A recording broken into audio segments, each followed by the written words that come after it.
एक बार एक छोटे से गांव में रघुनाथ नाम का एक आदमी रहता था। रघुनाथ बहुत गरीब था। उसके पास बस एक पुराना सा छोटा घर था जो मिट्टी का बना हुआ था। दिन भर मेहनत करके भी उसके घर में बस 2 वक्त का खाना ही आता था।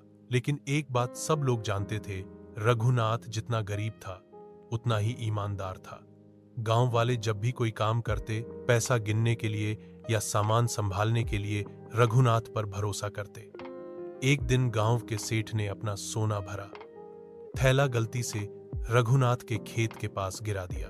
रघुनाथ ने जब वह थैला देखा तो उसमें चमक रहा सोना देखकर एक पल के लिए सोचा कि यह उसकी सारी गरीबी खत्म कर देगा।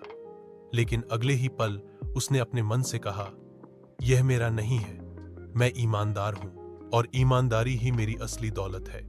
वह थैला लेकर सीधा सेठ के घर गया। सेठ ने जब देखा कि रघुनाथ ने बिना एक सिक्का लिए थैला वापस लौटा दिया तो वह हैरान रह गया। सेठ ने कहा, रघुनाथ, तुम बहुत गरीब हो। अगर तुम चाहते तो यह सोना रख सकते थे।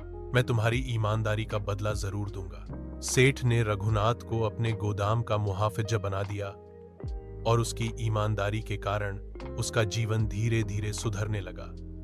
रघुनाथ ने अपनी ईमानदारी से न सिर्फ अपनी जिंदगी बदली बल्कि गांव वालों के लिए एक मिसाल बन गया।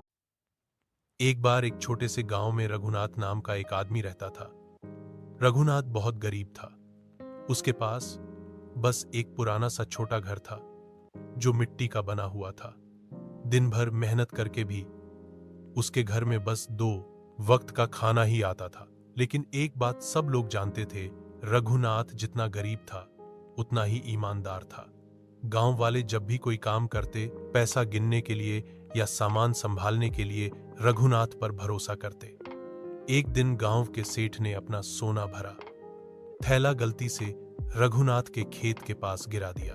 रघुनाथ ने जब वह थैला देखा तो उसमें चमक रहा सोना देखकर एक पल के लिए सोचा कि यह उसकी सारी गरीबी खत्म कर देगा। लेकिन अगले ही पल उसने अपने मन से कहा, यह मेरा नहीं है, मैं ईमानदार हूं और ईमानदारी ही मेरी असली दौलत है। वह थैला लेकर सीधा सेठ के घर गया। सेठ ने जब देखा कि रघुनाथ ने बिना एक सिक्का लिए थैला वापस लौटा दिया तो वह हैरान रह गया। सेठ ने कहा, रघुनाथ, तुम बहुत गरीब हो। अगर तुम चाहते तो यह सोना रख सकते थे।